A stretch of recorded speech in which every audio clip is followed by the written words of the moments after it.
This is Killer Innovations, a show about ideas, creativity, and how you can innovate. Welcome to the Innovators Garage, where you learn to create your next game-changing killer innovation. Welcome to Killer Innovations. I'm your host, Phil McKinney. We are back here in the studio this week. We are still on the road traveling, so if you see us out and about or you want to track what we're doing, you can hop on over onto the Facebook page for the Killer Innovation Show, and I'll be posting updates from the road. We are out in the road over the holiday season this year, actually interviewing entrepreneurs and innovators in what I would call the more rural areas. First up will be Paducah, Kentucky, the hot spot of the U.S. We found some really interesting entrepreneurs there and some really interesting local activities around economic development. So that's what we're up to during our holiday season this year. But here in the studio today, we actually have a guest, Sharon Weinberger. Sharon has just recently written a book about DARPA.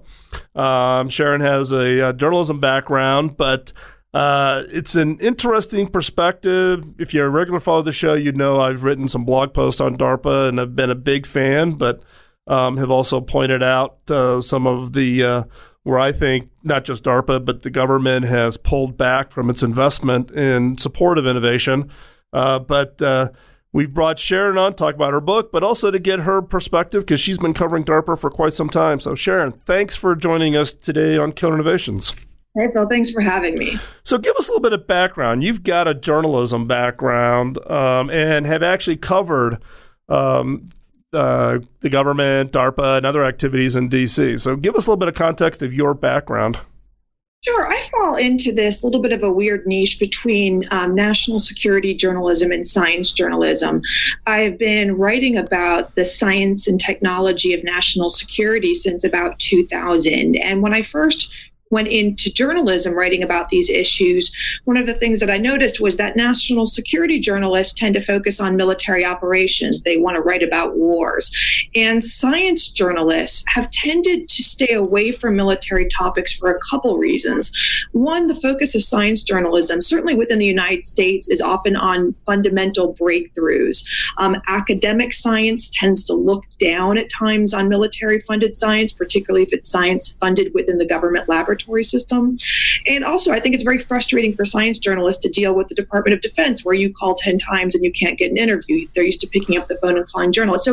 But I became fascinated by this area. The Pentagon is historically one of the largest funders of science and technology in the country. It's changed the direction of science and technology. And so I was just always fascinated by this area and the people I interviewed, and more importantly, how science in the national security state functions. How does it function differently than in industry or academia? And that's the perspective I come from. So do you have a technology background, or is it just a natural curiosity thing for you? No, I'm more of a natural curiosity. My background, like a lot of journalists, isn't even in journalism. It's in international relations and political science. I was part of the old Russian East European studies contingent that, went away and is now coming back in style.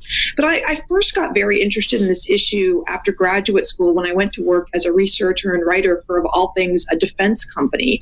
And they were doing studies for the Department of Defense. And one of the studies I was assigned as a lead to was to look at the Department of Defense laboratory infrastructure. And so they sent me around the country interviewing directors and scientists at these military labs, essentially to say, what are you doing and why are you doing it? And the answers just baffled me. Yeah, it was interesting. I have a little bit of a background. You and I were talking before the start of the show today, that I used to live in D.C., lived there for 13 years. But way back early in my career, I got involved with certain three-letter agencies. My background is high-speed pattern recognition. So I was part of a startup company out of Chicago called ThumbScan Biometrics. This is back in 1985, 1986. So certain three-letter agencies were very interested in it. And then that was my first introduction to these national labs. And back then, you go around and you're looking at what's some of the work that's going on in these labs, and you're like, oh my gosh, some of the stuff is like mind-blowing. And many of it in the national labs struggle with how to get it out of the lab and get people to actually do anything with it. Yes. I mean, the national labs, but, the Department of Energy sponsored labs, the nuclear labs, and then, of course, on the other side, the DoD labs, they struggle with many things. They struggle with many great innovations and how to get them out. They struggle that sometimes the basic science they do isn't as good as what's done in academia. And they struggle with the very closed nature of the system and how classification affects science and technology innovation. So they have these sort of multi-layered struggles that are fascinating, but it's a lot of money and it's very important. It is very important. And in fact, I testified in front of the Senate late 80s, I guess it was, on a article that I wrote with regards to government-funded research at universities and the lack of transfer out of that research. What was the ultimate impact? And I was affiliated with the University of Illinois. I'd done a couple of spin-off companies of taking technologies out of U of I and launching those. But University of Illinois ranked in the top 10 of government dollars received, yet ranked like 197 in licensing and commercialization of that research. And it's hard. It's like incredibly hard. I mean, I spent a lot of time at Oak Ridge. For some reason, fingerprint biometric and supercomputer research is big at Oak Ridge National Labs. And so I spent a lot of time at Oak Ridge, and you see these phenomenally brilliant, smart people, and they can't commercialize it. But what I found also, tell me, because I come, having been CTO at Hewlett Packard and HP Labs, 300 PhD researchers, incredibly smart. We were lucky if we got 1% of any of the projects at HP Labs commercialized. And that's in business. It's not any different. Yeah. I mean, I remember visiting Oak Ridge Lab probably about 10 years ago, and they had this little sort of museum of things that they were able to commercialize. And it was almost quite sad and funny. It was like the smallest, weirdest, most modern. And again, they do great science there and great technology, but the things they commercialized were just bizarrely small and almost irrelevant. Yeah, well, it is really interesting. Back in the 80s when we were doing work with the agencies and with Oak Ridge and whatever, we were one of the early companies to do the first of the CRADAs, the cooperative R&D, right? Oh, yes. Under with, and then also in support of what work at the university with the Dole Act to try to encourage universities to commercialize government-funded research, et cetera. And and actually, it's you coming on the show. I kind of sat back because I haven't really been involved in the government work for so long. I'm like, has it gotten any better? I think it's gotten different. I would not say better. I think what government struggles with is, every few years they relook at this problem, the small business innovative research contracts, the CRADAs. How do we commercialize what the government does? And the irony is, I think that the best things that have been done have almost been by accident rather than by design. When government starts to think about trying to how transition technologies, they sort of layer program upon program and come up with metrics that often don't mean anything. Yeah, it's actually interesting because it's one of the big topics we've had on the show here over the last 14 years, right, is what's the right metric, right? Be careful what you measure because you will lead people to do bad things. Oh, yeah. I mean, in a way, I think metrics are the worst part of how to measure innovation because then it becomes a scoring game rather than really about what you're trying to achieve. One of the things I struggled with the DARPA book is, thinking about the agency's legacy. How do you measure whether the agency is successful? And every few years, DARPA itself has commissioned a report, how many of our projects have transitioned, what impact have they had? And again, the scores are meaningless. We don't think of DARPA as successful because 85 or 90% of its projects or 5% or 10% failed or didn't fail. We think DARPA is successful because there are things we use in our everyday lives, like the internet, that came out of DARPA. I don't know how you score that. Well, that's it. It's is it you cleared a gate, or is it really by impact? And then how do you measure impact? Right. Yeah. This is a little bit of my frustration, having been leading R&D and innovation at a very large organization, and Wall Street measures it by R&D spend as a percentage of revenue, and it's absolutely non-predictive of innovation success. It's an absolutely bogus metric. And It's one, though, that Wall Street imposes on publicly traded companies. You have to use this metric when you do your 10Q reports, and it's stupid. We're going to take a quick break. When we come back, we're going to pick up our conversation with Sharon Weiberger, talking about her work and her look at DARPA and government research, but we're going to dig also into her new book, so don't go anywhere. This is great stuff. Gives you some great insight and some great ideas. Don't go anywhere. We'll be right back after this quick commercial break. You're listening to Killer Innovations on the BizTalk Radio Network.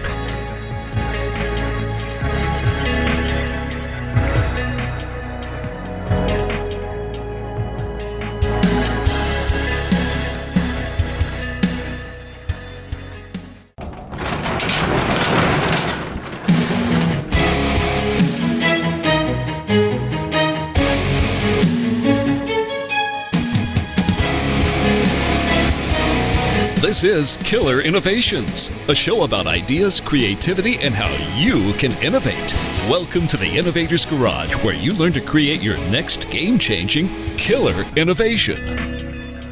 Welcome back to Killer Innovations. Before we hop into this segment, need to do a quick shout out to one of our sponsors. Today's sponsor for the show is Zoom. Zoom has actually been a long-time sponsor for Killer Innovations. It's a tool technology that we use every day. Bringing our guests in for the show, using it in my day job as a CEO, staying connected with my team, scattered literally all over the world. It's a tool that I could not be successful without. Now, a lot of us have tried video collaboration technologies and communications tools or whatever, but I'll tell you, the one metric that I use is Zoom is the first video collaboration technology that doesn't suck. So try it out. You can get your free account. Hop on over to killerinnovations.com/Zoom. That account will allow you to collaborate with up to 50. That's right, 50 people. So you can try it out with your team, see how it works, and believe me, once you try it, you will not go back. You will be hooked all over Zoom. So check it out and hop on over to Zoom. Also, let them know that you heard about it here on Killer Innovations. That helps us out. And again, try it out, killerinnovations.com/Zoom. So, Sharon, let's pick up the conversation here. Your book has just recently come out, The Imagineers of War, which I thought was a kind of a very interesting title. The Untold Story of DARPA, the Pentagon agency that changes the world. Now, some of our listeners, about half of our listeners are based here in the U.S., half of them are outside the U.S. I'm sure many people know DARPA, but some may not. Give us a little background context for DARPA. Sure. So DARPA is an agency that was formed in 1958, authorized by President Eisenhower as a direct response to the Soviet Union's launch of Sputnik, the world's first artificial satellite. There's a lot of mythology that has sort of developed around Sputnik over the years, and it sparked this immediate panic, a little more political than that. But it is safe to say that within a few weeks, there was this incredible political controversy that the United States was falling behind in the space race, behind in education, behind in military technology.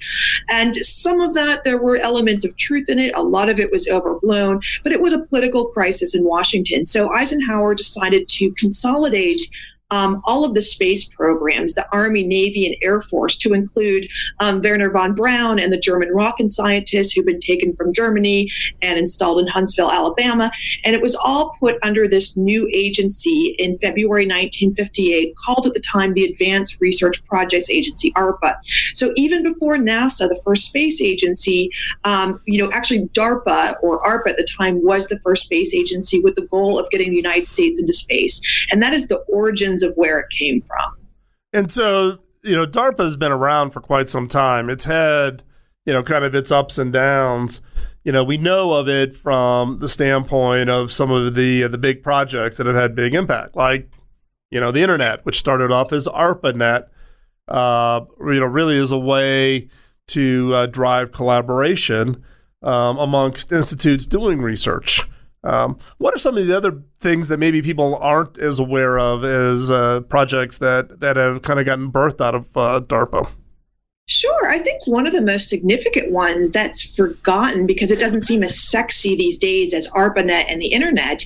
DARPA, in its very first years, pioneered a nuclear test detection system. Basically, they modernized the field of seismology by building these seismograph stations around the world, enabling nuclear test detection, which gave birth to the modern era of arms control, like the Comprehensive Test Ban Treaty. And as part of that, because they were modernizing and pouring money into the field of seismology, they actually changed that entire academic field. And the data from those seismograph stations helped prove plate tectonic theory and the publications that came out of it. Not necessarily as sexy these days as the internet, but this was a tremendous impact that DARPA had in its early days. Well, I think you bring up a good point, right? It's also, in many cases, it's a second order effect, right? They were trying to solve the problem of nuclear detection, but it has this huge, long tail of impact and, just changing the whole face of science in certain areas. Oh, absolutely. I mean, let's take the case of ARPANET, the predecessor to the internet. The assignment was given to DARPA to do something with command and control. Harold Brown, who went on to become the Secretary of Defense, but was then a senior technology official in the Pentagon, said he gave this assignment to DARPA because he was thinking about command and control of nuclear weapons. He wasn't thinking about institutes collaborating with each other. But the person that they hired to run this new office at DARPA, JCR Licklider, a psychologist with an interest in computers, had a much broader vision. He saw the way that computers and people's interaction with computer was going to revolutionize the world. And he started putting in place a program for computer networking. So as you said, second order effects. Yeah, Licklider, I've read a number of books on him and read his papers. The guy, given that he doesn't have a technology background, but he had that ability to kind of see beyond and create the right structure to a challenge that just ignited passion from his teams. It was unbelievable. Yeah, I mean, he had this very messianic vision, and he was a proselytizer. I mean, so many people that I interviewed from the early days of DARPA said they hadn't really thought about computers the way he did, but he would give these lectures. He would bring in DARPA scientists. And, there was this one demonstration done in the early 1960s at a hotel by the Pentagon where he tried to show people this is what personal computing will look like in the future. And you might be downloading recipes, in your kitchen. And people, they couldn't even conceive of it before he talked about it. Yeah, totally discounted from the standpoint of you get a little bit too far out and you get discounted. But I think in hindsight, he's a name that most people don't know, but exactly. His vision has impacted the majority of the world's population every day. Yeah, it's interesting that he's certainly well known, I think, among people, sort of historians of computer scientists and people who have an interest in the history of science and technology. But, he's an unknown beyond that world, which is really one of the great misfortunes of history. Well, it's not, I think it's also, we'll talk more about this in the next segment of the show, but, there's probably a lot of these hidden, big successes that people just don't know about, where DARPA's had such huge impact on business, science, medicine, policy that people just don't know about. Oh, yeah. Another area that DARPA really isn't given a lot of credit for is the emerging field of brain-computer interface. Basically, devices controlled directly by neural signals came directly out of DARPA research starting in the 1970s.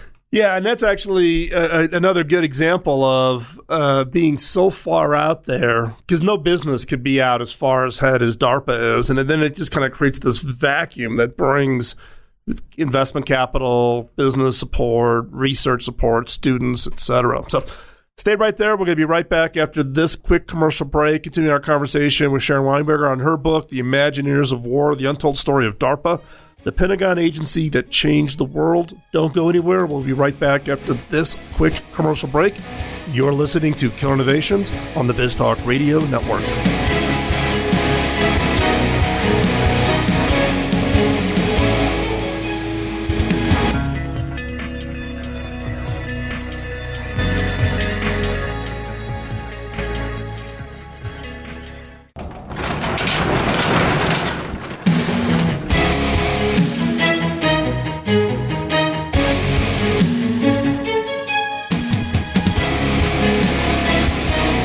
This is Killer Innovations, a show about ideas, creativity, and how you can innovate. Welcome to the Innovators Garage, where you learn to create your next game-changing killer innovation. Welcome back to Killer Innovations. Before we hop back into the show, I want to do a quick shout out to one of our sponsors, HP. Now, you've been a regular listener to the show, you're probably rolling your eyes going, hold on, Phil, you used to work for HP, and that is the case. HP's been a sponsor for the show now coming up almost on a year. They've been providing all the technologies in the studio for us, which has allowed us to produce the show that we make available to you free of charge. But HP also, through their support, is also supporting some of the nonprofits that we're involved in, and particularly Hacking Autism, which actually started at HP. Hacking Autism focuses on helping people on the autism spectrum both find work, find better access to therapies and technologies to help people on the spectrum. If you're interested in looking up more about Hacking Autism, you can hop on over to hackingautism.org. If you want to see what we're doing with the HP gear here in the studio, hop on over to killerinnovations.com/HP, and you'll see all the gear and technologies that we're using here in the studio. And stay tuned. We actually have a new studio that's being built. And we'll be doing a full video tour of that studio. For some reason, you guys all like to really see behind the scenes how we make this all work. So we'll be doing that here relatively soon. So again, hop on over killerinnovations.com/HP. Sharon, let's talk a little bit about you. Your subtitle of your book is pretty interesting. The Untold Stories of DARPA, the Pentagon agency that changed the world. There's been a lot of articles and stories. There's even been videos, and there's been a lot of talk about DARPA. Are there really untold stories about DARPA? Yes, and many more than I thought, even when I started the book. My hesitation when I first went into this is exactly like you said. I thought, well, I kind of know the history of DARPA. It was born in 1958. It did this, and it created that. And I was a little hesitant until I started doing the research when I discovered a few things. One, there were about 100 boxes of recently declassified materials at the National Archives and Records Administration, materials that had never been touched before. Actual memos that Licklider was writing back in 1962, actual memos of DARPA program managers in the field in Vietnam, classified programs no one had ever even heard of. And so there were literally untold stories. And then I also tracked down people going back to people who were employed at DARPA when the agency opened its doors in the Pentagon in 1958, and they had stories to tell. And then there was this entire hidden history of this seminal figure at DARPA, an intelligence operative who ended up going to prison, who was so important to the foundations of the agency. And as often happens when someone goes to prison, it kind of been written out of history. So yeah, there were a lot of untold stories. Okay, so now you've got me in. So 100 boxes. Did you go through all 100 boxes? I went through the vast majority of them, and there are still many more boxes that are not yet declassified. I don't know if those are whole news stories or what's in them. Some of them I requested through the Freedom of Information Act to have reviewed and declassified. So let me give you one small example of a small but important story that came out of these boxes, something called Project Star. It was an emergency top secret project assigned to DARPA just a couple days after President John F. Kennedy was assassinated in Texas, where they suddenly realized we didn't have technology to protect the president. That was part of the problem. He was just driving along in an open car.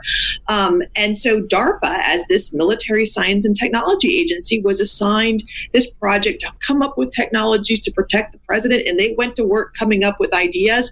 Unfortunately, many ideas of DARPA are very good. This project did not produce a lot of great ideas. My favorite was the non-lethal squirt gun.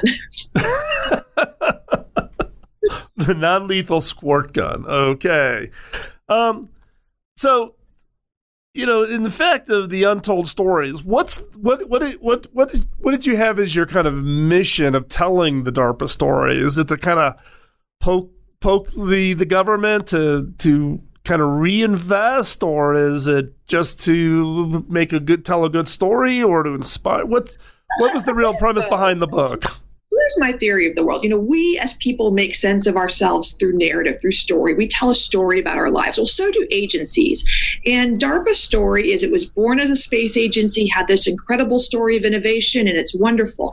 And there are elements of truth in that. What I wanted to ask is, what is DARPA's legacy? Like, what has made it so successful? I do think it's incredibly successful, but is it as successful as it claims to be? And if so, why? And I think that answer best comes through a narrative, and most importantly, through the parts of the narrative that have been left out. I think the biggest gap in that narrative is the role of William Godell, this intelligence operative who went to prison, who really set DARPA on its course, ironically, for innovation in ways that nobody ever thought really happened. Okay, so what's his story, and why is he? Because he's not a name I've ever heard, and I've read a lot about DARPA.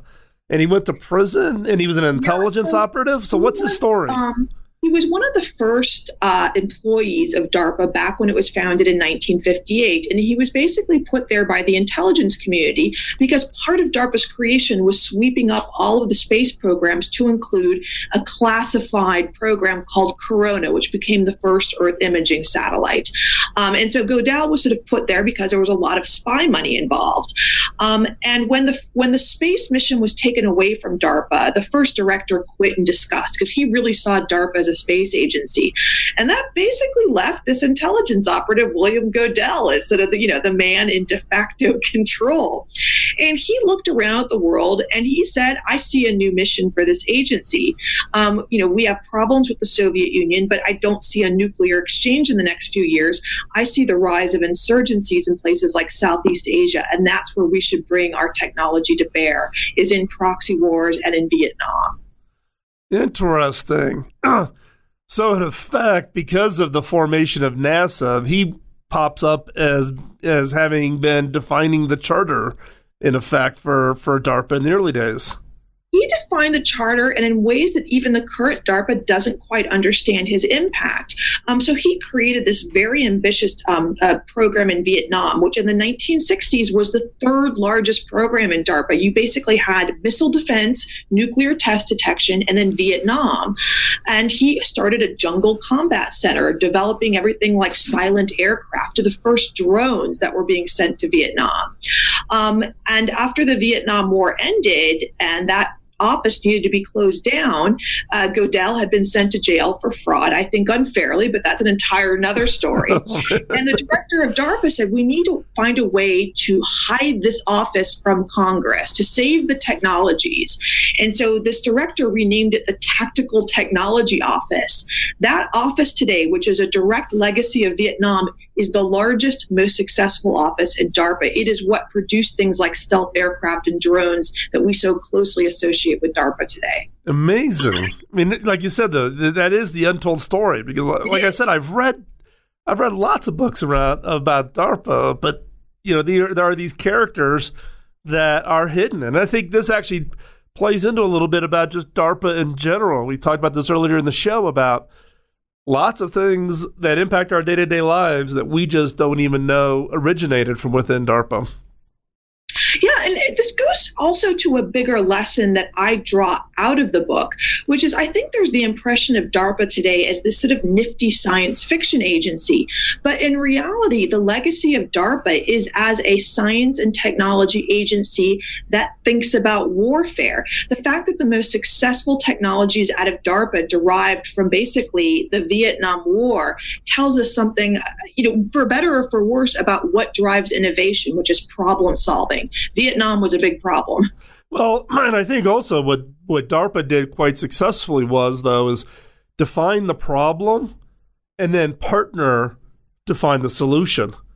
Right? If you think about stealth aircraft work with the Skunk Works guys at Lockheed, or you think about the ARPA network and the work at universities like UCLA or University of Utah, those things, where DARPA, has great scientists, but they also recognize that there's this great capability of bringing industry to partner. And I think that becomes a little bit of the challenge going forward with some of these activities, because there's this barrier of collaboration becomes a real problem.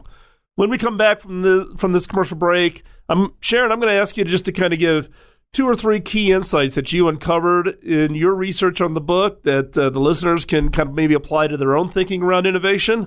And don't go anywhere. We'll be right back after this quick break. If you've got a topic that you would like to have covered on an upcoming show, drop me a note at phil@killerinnovations.com, and we'll be back right after this break.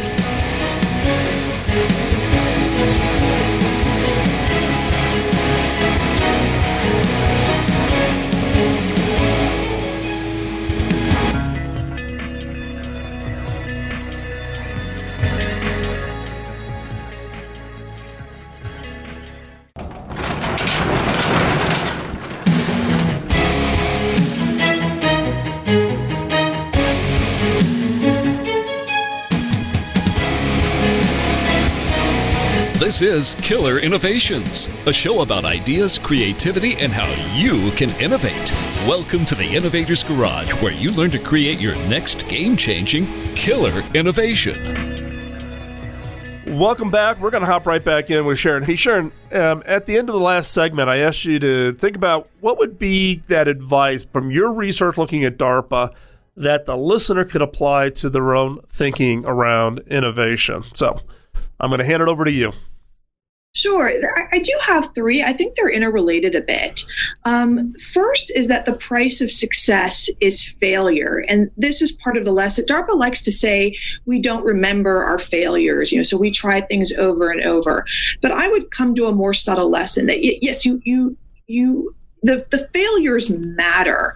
The DARPA has had some tremendous successes like ARPANET, but its legacy in Vietnam was very disastrous. And when you think about a legacy of success, you have to think about what were the results of these failures.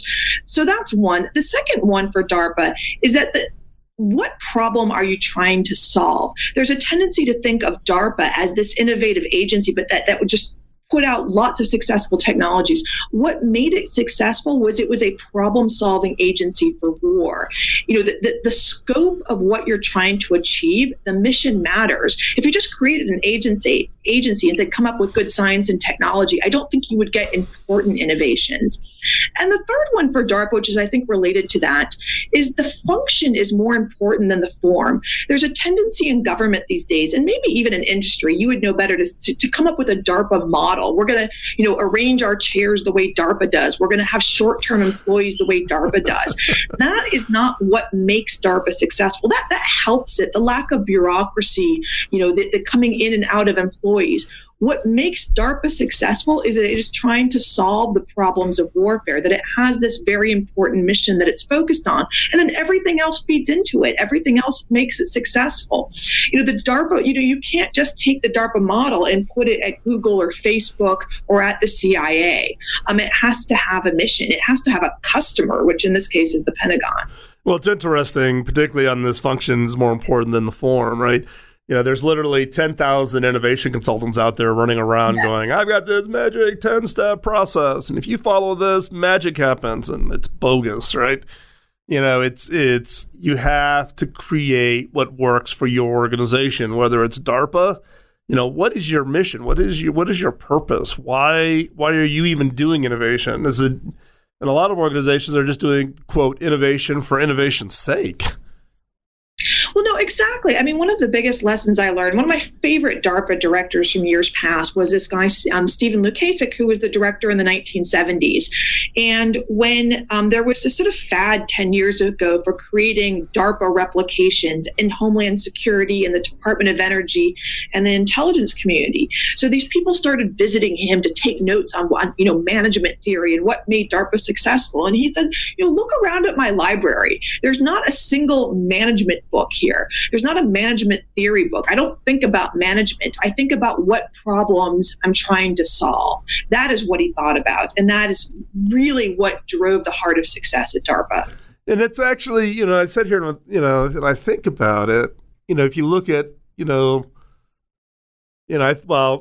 background at HP, Dick Lampman, when Dick Lampman ran HP Labs, it wasn't around the form.